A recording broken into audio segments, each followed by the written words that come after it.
Today, there are 2 million descendants of French-Canadian immigrants living in New England. These are our stories. Welcome to the French-Canadian Legacy Podcast. Venez tous jeunes filles et garçons, je vais vous raconter l'histoire de notre immigration ici au USA, de grands aventuriers de pays étrangers. This is the French-Canadian Legacy Podcast. I am Jesse Martin. Now, a couple of months ago, I guess it must have been during the holidays, I started getting messages about this new place selling a tortilla mix. And I remember Mike definitely messaged me about this, and we definitely had some listeners message us about this. So I know this is a conversation people were hoping I would be able to pull off. So I am very happy to welcome the founder of KMG Foods, Kristen Gagné. Kristen, welcome to the French-Canadian Legacy Podcast. Thank you, Jesse. I'm very happy to be here. So let's get your story today. Where are you from? Sanford, Maine. Born and raised Sanford, Maine. Very awesome. My sister actually happens to own a dance studio in Sanford, Maine, which is that's a whole side note. Northern Explosion Dance. Mike could edit that out. Yeah, no, I definitely know it. Very cool. Yeah, my sister owns that. So what kind of role did Franco-American, French-Canadian identity have for you when you were growing up in Sanford, Maine? Well, it was the identity. It was the role. So growing up in Sanford, it's, you know, a mini, I call it like a mini Quebec, right? Like everybody has a French last name. Your Memes and Pepes and Matins and Manox, they all spoke French, and you get together and you have all of these foods and parties that to you is normal because that's your family and that's what you have. So the tortilla and the coton and the beans and, you know, split pea soup, all of those things that was it. That's what you had, you know, and you had neighbors who made those special little candies and fudges at Christmas time. You know, it was just the molasses taffy. I mean, it was just, that was it. And you had these words for things and phrases for things that you thought were what everybody said until you leave that little area and you're like, oh, you don't say chedron for like a big stock pot, and you don't say mousse if you have a little piece of lint on your clothes. So yeah, that was it. It was the identity. It is so awesome. I hear that, the story you're telling, and the fact that, I mean, you had that experience. I clearly did here. We've had people from Vermont. I mean, you hear that same kind of thing all through New England. You just almost wake up one day, you're like, wait a minute, you didn't grow up eating Chinese pie? Really? Like, no. You should lie, yeah. Absolutely. Yeah, no. So that's way fun. So do you speak French? I do. It's been quite a few years. Actually, after high school, I went back to the motherland. I went to college in Montreal. And very cool. Where'd you go? Concordia University. Very nice. And I started off as a French studies major, études françaises, and very naive. I thought that my Franco-American background and the fact that I could understand a lot of French and that I took 4 years of French in high school would prepare me for doing a major in études françaises. It did not. And I thought naively so that all the classes would be taught in English and that we would be studying French. Yeah. That was not the case. So yeah, I learned the hard way, but I became quite fluent after that first year in Montreal. That's awesome. Did you speak it in the house at all growing up? Yeah, like I said, my meme. Oh, so even like your parents spoke to you in French? Not fluently. It was more like phrases and words, right? Gotcha. So names of things and definite phrases of things. And ice fishing with my dad, we always had, you know, this poisson dans l'eau, you know, like you always said that to the fish, like, please bite my head. So yeah, I mean, there were things peppered throughout, you know, everything that we did growing up. Very, very awesome. Now it's funny, the story you told, because I spent 6 months in Quebec last year, and there was definitely people studying there who were going to go to school in French and trying real hard to make that transition from studying French to being able to study in French. And right. How big that jump was. No, that's interesting. That's cool. Yeah, it's jumping off a cliff. It's not it's a full-on skydive. Yeah. That's awesome. Now, are all your grandparents from Quebec? Like, how far removed? So I'm third generation. So okay. I would say my Memes and Pepe's parents were. Mm-hmm. Gotcha. Now, do you know the towns? I don't. I know my sister Kelly, my youngest sister, has done a lot of work with ancestry and things like that. I think she has a bit more information, and we haven't yet have, gotten together to figure it all Gotcha. out. But definitely in Quebec. Mm-hmm. Very cool. That's a fun process, by the way, for sure. I'm sure your sister's getting excited by it. I know the first time I was able to see some of these towns that the family was from in Quebec was amazing. It was very, very cool. Yeah, it's fascinating. I definitely, since starting this business, I've always been interested and always been really about, understanding our family and all of that. But now I'm really interested in learning even more about just the immigration of French Canadians, and, what the role was and everything. And just more and more that I learn about it, it makes me even more proud. But it really, the more you understand your roots, you really do solidify your identity. So that's been a really fun process, really eye-opening. No, that's awesome. I can definitely understand that. It's kind of my journey through this podcast for sure. No, that's very cool. Now, so how did you go then from a student studying French in Concordia to opening some KMG Foods? Did you work in the restaurant industry? How does this transition happen? It's a big pressure. So I would say that food and travel, and that is probably my biggest hobby. So Nice. When I first went to Montreal, well, even before that, if we go back to high school, I was really excited about the opportunity through my French club in high school to go to France and Switzerland. Nice. Now, up until age 16, I thought for sure I was going to be a doctor. Oh, cool. I was just so fascinated with understanding. I'm insatiably curious. So I always thought I'm going to be a doctor. So fascinated. My aunt was a doctor, and I was always looking through her medical books. And I'm like, wow, how can you know so much about the body? This is fascinating. Flash forward to, this trip to France. I eat all I eat. And I'm like, no, I cannot live in a hospital. I got to be out here learning about all of this. Right. So as soon as I got back, I really pivot, sharp turn to Language Town, and became kind of obsessed with how can I travel? How can that be my job? And so I thought, oh, well, first I'll move to Canada. I'll go to Montreal and I'll study French, and then that'll be the next step. So after then that first year of realizing, wait a second, A, I'm never going to be as fluent as I need to be to actually do this. And then B, what in the world am I going to do for a job Sure. with a degree? So I switched to actually an ESL major, so English as a second language. Very cool. Yeah. So from there, I can travel all over the world. Many people are interested in learning English. And so I stayed in Montreal another year and found an undergrad program in Hawaii, no less, to get an undergrad degree in ESL, in teaching English as a second language. At the time, a lot of those ESL degrees were master's degrees, but I didn't have time for that. I was like, no, gotta get it. We gotta get moving. So you flew out from Montreal to Hawaii. Yes. That's amazing. For my junior year of college. So junior and senior year of college, I did in Hawaii. Yeah. And so then I was working for a long time teaching English in New York. I did some consulting in Maine. I was working for a Maine medical center. I got involved in immigration. I was working with a lot of the scientists in the research department at Maine Med, teaching English. And then I gave up everything.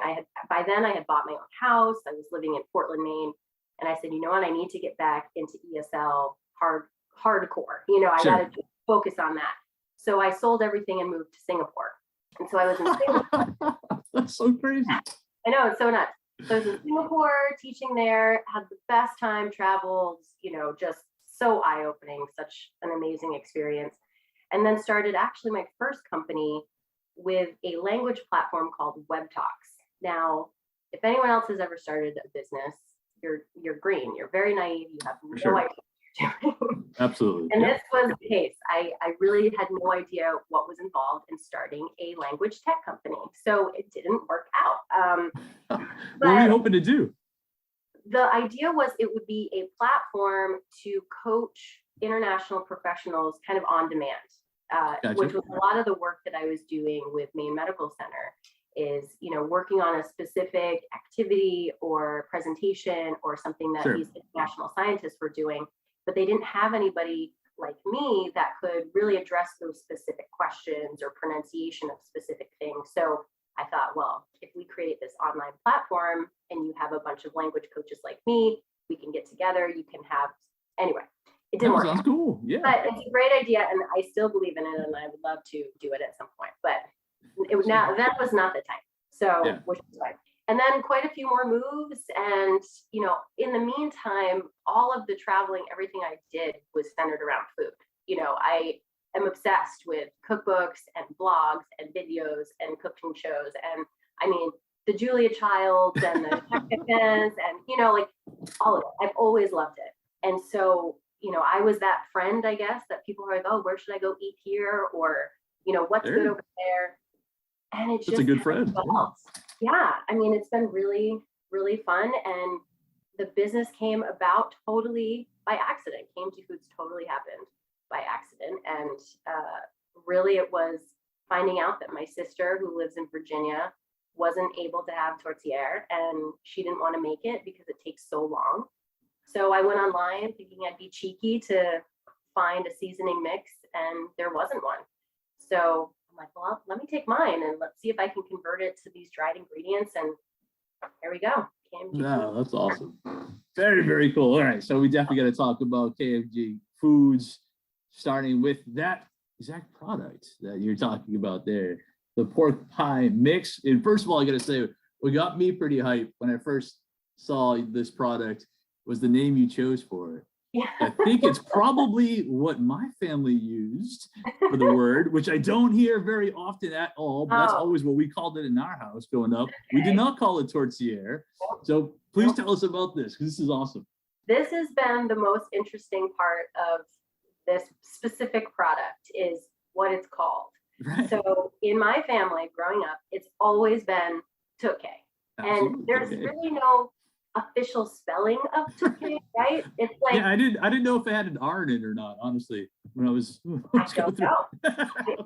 Because really the official name is tourtière, right? Like that's the word that you find, air quotes. My parents would never have called it tourtière ever. Never. Yeah. And what I'm finding is that regionally people have different kind of pet names for it, right? Or like family names for it, however you want to say that. So in our family, it was Tukkay. And I thought phonetically it sounded like it was spelled Tukkay. Why not? Sure. Yeah, no, that's awesome. But what's been funny is what I'm realizing now is a lot of people, if you look quickly, thinks it spells turkey. So they're like, what's turkey? Oh, shoot. No, not exactly. Yeah. Yeah. But that's the reason why it's called Tukkay, because that's what tourtière has been in our family. Yes, no, I love that. Again, I mentioned that a couple of episodes on this, though. That's what we called it in our house too. And people were looking at me all kind of crazy because they were not familiar with that. Like you said, it must be a regional thing. What actually goes into a Tukkay is also a super regional thing. So how did you determine what was going to be? Yeah, exactly. We've had the whole potatoes versus not potatoes debate on the show before. So how did you determine what was going to go into your mix? Well, it's just the flavors that are familiar to me.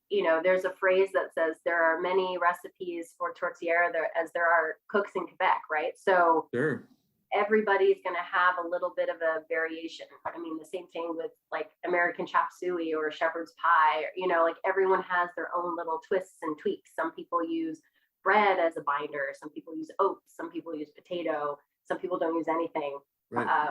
Some people put a lot of cloves or a lot of allspice or a lot of those warm spices, and some people don't put any, and they just use like thyme and bell seasoning, So it really changes no matter where you are or who you are, what family you grew up in. And I say that on my site too. It's like, this may not be the same that you grew up with, but these are the flavors that I grew up with. And I try to incorporate, a little bit of all of those nostalgic, familiar flavors. So there's some warm spices, there's some herbal notes in there to kind of touch on maybe if it's not quite the same as what you had, but you can still taste a little of that familiarity.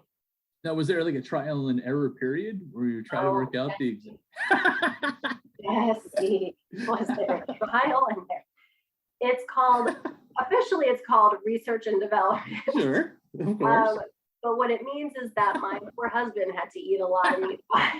He doesn't sound like a poor guy to me at all. Sounds like a very lucky guy. Yeah, no, there was a lot, and not even the flavors were the easiest part. It was more of getting the texture right. So Sure. a lot of what I'm trying to do with KMG Foods is replicate those flavors and those foods, but without all the time, right? All of these foods, coton, tourtière, baked beans, pea soup, it takes so long, right? Sure. Such Absolutely. labors of love for sure. As much as I think we would all want to spend for 3-4 hours making tourtière or any of those products, I don't think it's as realistic anymore that we have this kind of time. So, and a lot of these recipes aren't written down. A lot of my customers even say like, oh, I don't have memes. She just said she would put a little of this and a little of that, or I would take half a mug or half a teacup and put some of the, Sure. So it's so hard to replicate. And, it's just trying to make it a little more accessible for everyone. So you may not know how to make tourtière, but with our product, you brown the meat you like, you add our mix, a little bit of water, fill a crust, bake it, 25 minutes prep versus 2 hours. Yeah, I guess that to me is the key. I tell you, I got very, very little cooking abilities and cooking skills. My sis does. Yeah. I do not have that. So for me, it's just as easy as browning up some meat, good to go. Yeah. Right. It's very, very easy going. And that's, and you hear a lot of, I guess, criticism, but I totally understand where it comes from. A lot of people are like, oh, but that's national. And of course, I mean, if you're able to get together with your family and a big group of you get together and you make 30 tourtière, I mean, that's beautiful. Continue to do that as long as possible. That's so amazing. I just don't think we are as lucky anymore, that we live close together. I mean, my family's all over the place now, and it's just this way you smell it baking. It tastes like it's, and that's kind of what I'm trying to do is to make these foods a little more accessible. That is awesome. Very, very cool. I know I've said it before, my grandmother, my meme Provençale, but my mom's mom, she always used to make it with nuts.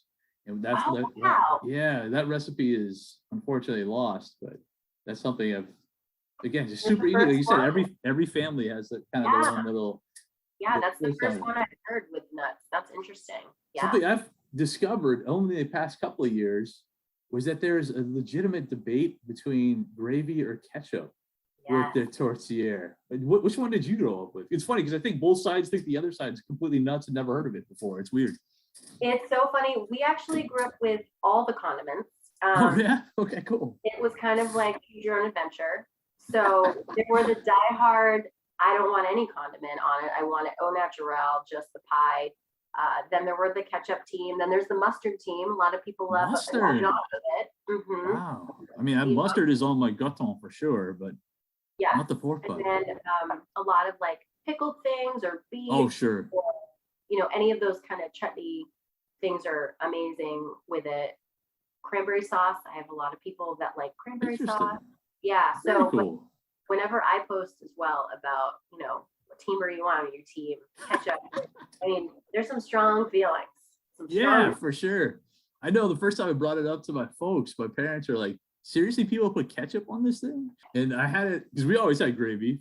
We just call it pork pie or turkey, like you said. And every Thanksgiving we had it. Every Christmas we had it. Every New Year's we had it. It was always there.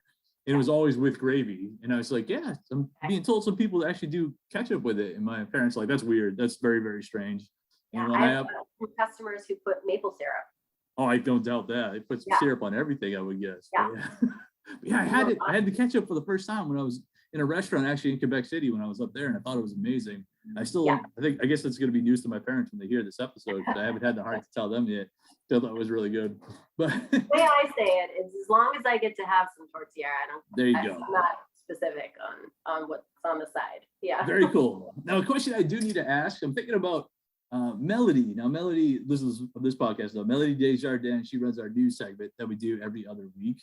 And I don't think she's going to mind me asking, because she was recently featured on Franco Foods, where they tried putting together a gluten-free and vegan pork pie. And so they kind of experimented. So for those who might be vegan or are trying to stay away from gluten or both, is this an option using some KMG food product? Yes. So our package, our mix is vegan based on ingredients, and it's gluten-free for sure. So I actually have a recipe on my site where you can make a vegan tortilla. So you can either use like an alternative meat, like I did it with, I think it was the Impossible or Beyond, but you can do it with roasted vegetables. You can do it with different grains. It's delicious. It works with really anything. And then same thing, if you have a gluten-free crust, you can make any kind of filling you want and put it in your crust. Or I even have people I have a recipe on my site for the pâté chinois, and you can make it into a delicious pâté chinois and, bypass crust if you don't even want to deal with a gluten-free crust. No, you can do it awesome. like that. Yeah. No, and I think that's super cool and super important, because I think for a while anyway, people who have dietary restrictions have almost been told, like, you're not invited to this party. If you're not going to eat the way that this is made, Right. then Right. it's traditional or nothing. Sorry, you can't participate. So I think to be able to have a product like this that allows them to still enjoy this tradition that has been going on in their family forever is awesome. Yeah, I mean, and that's exactly right. And it's been really great hearing from people to say, like, I haven't had tortilla in 20 years because it's always been meat. And now I had a customer actually make it with Morningstar crumbles and the corn, QUORN, the corn crumbles. So to kind of mimic the beef and pork mixture. Gotcha. That recipe's on our website too. So it is great. It's very friendly for anybody's real dietary needs. And the other products that we have coming out are as well. Yeah, we're definitely going to need to talk about some of those for sure. I actually want to transition to talking about this bean blends. Oh, okay. I want to talk about, because we're going to get my story time. Yeah, so this bean that you're putting together, this bean product, because my sister and I actually my sister lives in Wells, Maine, so I spent Christmas Eve over at her house, hung out with her and her two kids, and we tried making our own Christmas Eve dinner. And some of the stuff we made came out really great. We had really strong meatball action. The French Canadian kind of style meatballs was great. Was not successful at all was our beans. Our beans was completely weak, lacked flavor. It was not very good. So tell me about this bean blend, because I can certainly use it. Yeah, so same thing, the products we had, the foods we had growing up. My mom actually was always the one responsible for bringing baked beans to every family function. It's at everything, right? Yeah. I mean, it doesn't matter if it's a 1-year-old's birthday party or if it's a funeral, you have to have a crock pot of baked beans. 100%. And I loved them. For me, it's comfort food. For me, it's like, you either have hot dogs and beans or ham and beans or beans and brown bread. I mean, you got to do it. And same thing. It's a dried mix. It has no preservative. It's everything that you would have in baked beans in a dried pouch. So the only thing that you need to add are your beans and salt pork. So it is centered around salt pork, but if you are vegetarian, you can just omit it and add a little bit extra salt. The biggest thing that I found, again, when we talk about hacking these processes to make them faster and a bit more efficient, is the soaking of beans. If you are making it in a crock pot and not like an instant pot or something, you do need to soak the beans overnight, but not just soaking them in water. You actually want to brine your beans. Now, when I say that, all it means is that you soak them in salt water. So you do 6 cups of cold water to a tablespoon and a half of kosher salt or a tablespoon of table salt, and you just soak them overnight, and it will change everything for the better. So all your beans will be like creamy, and the skins aren't going to be falling off all over the place. And it makes all the difference. And so for us, it's just, you soak your beans, you put them in the crock pot, you add our mix, you add your 6 ounces of salt pork and 4.5 cups of boiling water, and there you go. Done. Yeah, tell my sister we got a new plan for next Christmas. For sure. Very but it's cool. all those flavors, it's maple, it's molasses, it's mustard, onion. Yeah. No, very cool. And you have you mentioned a couple times, you have all kinds of cool recipes on this webpage. Now, where do they all come from? Because I noticed that some necessarily aren't yours. They've kind of been sent. Yeah, so we always encourage, if customers use our mix for things that are other than like what's on the back of the package, because the recipe's on the back of the package. Like our customer that made it vegetarian. We had a customer that made it heart healthy, where she did it over mashed potatoes with some pomegranate seeds for crunch, and ground turkey instead of pork and beef, things like that. So we always encourage our customers, if you have a great recipe using our mix, send it over. We'll give you credit and we'll put it on our site. There you go. And you mentioned before, you got the pâté chinois, which is very, very fun. Yeah.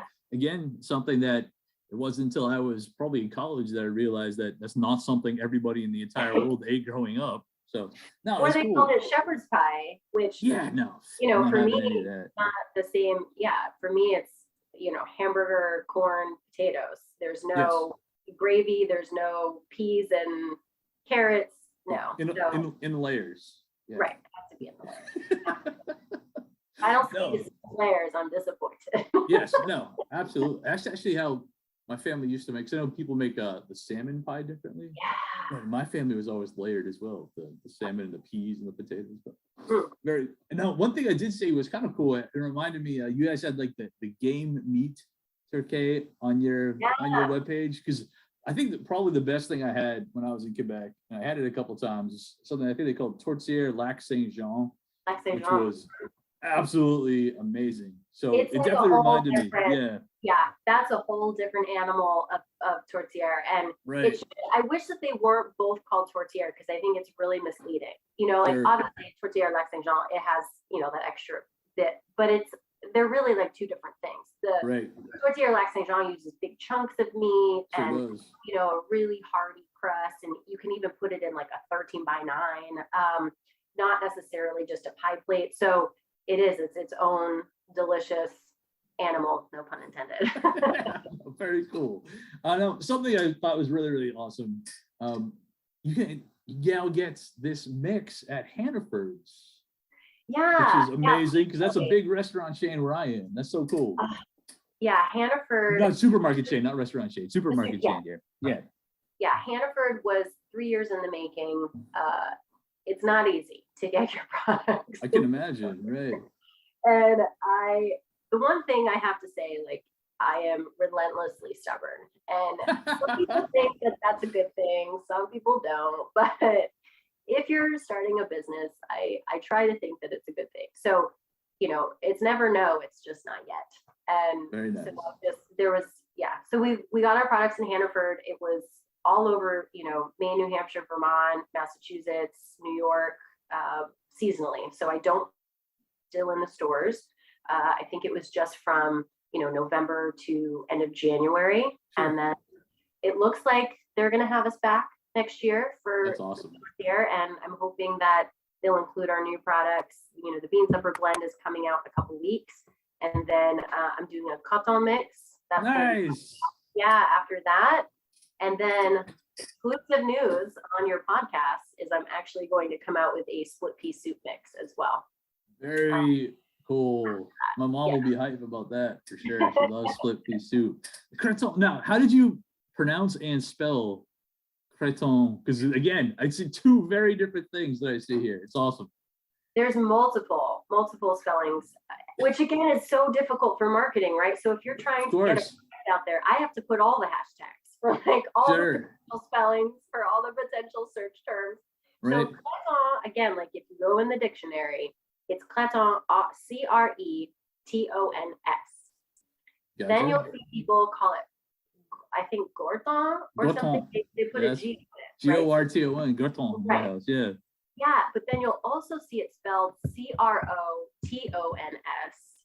and then sometimes without the S. Same thing with Creton, Cretons. Technically, it needs the S, but you'll see it without the S. So it's all over, and it's regional. And I would be really interested in how that all evolved. With where the G kind of evolved in that. Just imagine that must be a nightmare. So I remember going out to a diner with my sister, and the diner had Creton on the menu. Yeah. And I was asking my sis, wanted to order it, and she was just like, I have no idea what that is. Now we grew up with this, but she'd never seen it spelled that way. It was always Gorton. So right, exactly. Now my uncle David and my uncle David, Aunt Brenda, their family owned Rogers Soupadala in Sanford for as long as I can remember, and they recently sold it. But they would make their own croton and their own tukkays and everything at Christmas time. But they always had croton in their, in the cooler section of their grocery store and things like that. And so that was my exposure to croton. And then my neighbor growing up, his mom made amazing croton. I mean, she's probably, if not my favorite Franco-American cook that I know. Yeah, she is phenomenal with everything that she would make growing up. And so I've had so many delicious examples of these foods. Yeah, so it's been such a pleasure to make. I'm excited. No, I'm really excited to hear that. Now, one thing I've talked about, actually, we had Matt Provencher on the show. He's a chef here in Manchester, a terrific chef. He's actually back-to-back winner of the Poutine Fest. Yeah, nice. We had joked about how when he was growing up, same thing with me. You could have all the various different kinds of mustard in the world, but you had for everything else. But when it came time for your gratin sandwich, it was always just plain yellow mustard. It was like the only thing that you ever had on white bread, white toast. I know. Yeah. And we actually had, so when I was really young, there was a bakery called Jean's Bakery, and they made what we called, and I don't think this is like the official name for it, but we always called it cream roll. Okay. And it was a cylindrical white loaf of bread, and it was baked in a canister, so the crust was very soft. Like it wasn't like a crust, and It was very dense, and it was made with milk or cream. And we would get this, and it was sliced really thin, and you would toast it and put the croton on, and it was, oh my gosh, the best thing ever. This sounds amazing. I have been trying to hunt down this bread for the longest time. Researching it, like, where do I get these, cylinder pans, and and I finally found the recipe in Julia Child's cookbook for pain de mie, which is talking about the crumb. So the crumb is really dense. So it's not even that it's milk, it's just the milk makes this really dense crumb in the bread, and it is divine. Yeah. That might be my next project, is to start making this for myself. That sounds like a very worthwhile project. Yeah. Very awesome. Now, I'm curious what kind of reaction you've gotten north of the border in Quebec when they see all these products. It's been really interesting. So a lot of skepticism, which understandably so, totally understand that. A lot of excitement as well. I'm actually looking to export to Canada this year, and we're in the talks with some buyers and things like that to see if it'll work out. But I think there is a lot of skepticism and like, are you sure this is going to taste like it's supposed to taste? And a lot, even on some Facebook groups that I belong to, it's like, oh, can I buy this? I'm in Canada. And Canadians can buy it. I mean, it's expensive for shipping and customs and all that stuff, but it is possible to go on our website and buy it. But yeah, it is. It's been interesting to hear that, and totally understandable. I don't take offense or anything like that. But I guess because there are the only other options, right? So are ready-made products like this, like you buy coton or you buy a tourtière, or there are a couple of companies that have manufactured spice blends, but you still have to do the same amount of work. It's just they're, kind of portioned out for you. So yeah, I think it's a lot of, just like anything, right? You have people who are excited, people who are skeptical, people who are like, no, this isn't traditional, so I don't want to do it. And then you have people, like a lot of my mom and friends and everyone that's like, if you ever stop doing this business, I want the rest of your supply, because I'm never making another one from scratch again. That is very, very awesome. Yeah. No, that's cool. So we have all these, we're dropping new products now. We got beans coming, we got gratin coming, we got pea soup coming. When can we expect to see all of those? This has been way fun. Oh gosh, I hope as soon as possible. I know the beans are going to be out mid-March. Nice. And actually, if you go on our site, we are taking pre-orders. So if you order now, I'm offering free shipping for that as like a thank you for pre-ordering. And then I'm expecting, or I should say I'm hoping, again, because now I'm sure everyone knows, like, things are so nuts with supply chains and of course, pricing and everything. It's been tricky, but I'm hoping to get the coton out early summer and then the pea soup out ready for fall. I love it. I think this is just a terrific idea. I know around here it was kind of a game changer when people discovered they could order like a Saint Hubert mix for their poutine. That was like a huge deal among the group I work with. So I think it's awesome that you're able to put this together. This is very, very cool. And this has been a really, really fun conversation. Now, again, if people want to order this amazing products right now, where should we send? So my website's probably the best place, kmgfoods.com. We do sell on Amazon as well. The supply, we're kind of at the end of season supply, but there is a coupon available on Amazon right now. You get $1 off a 3-pack till the end of the month. And then as soon as the beans are ready, I'm hoping to have the beans back up in Amazon as well. But a lot of small retailers are still carrying our products. If you go on our website, on our Find Us page, we list all of those locations. So we also offer wholesale options for, mom and pop stores and things like that want to carry us. So yeah, I'm hoping to be in a lot more locations. Well, this has been terrific. It's been a really, really fun conversation, opportunity to speak with Kristen Gagné of KMG Foods. We will be sure to post a link on all our stuff to where you can find this product, these amazing products. And again, I'm super hyped, especially for this bean mix, because we need to take a second shot, me and my sis, at our attempt at beans. So, Kristen, I very much appreciate you joining. Thank you very much. Thank you, Jesse. Now our fathers look at us and sigh with despair, to think that everything they love we simply do not share. But the spirit never dies, our culture will survive. Each of us must choose how much to keep alive. Each of us must choose how much to keep alive. Special thanks to Josie Vachon for providing the music. You can find more about her at josievachon.com. This podcast was produced and edited by Mike Campbell. If you have any questions or comments, please email us at fclpodcast@gmail.com. You can also follow us on Facebook, Twitter, and Instagram at FCL Podcast for more information about the topics discussed. If you enjoyed the show, please subscribe and leave us a review on iTunes or wherever you listen to this episode.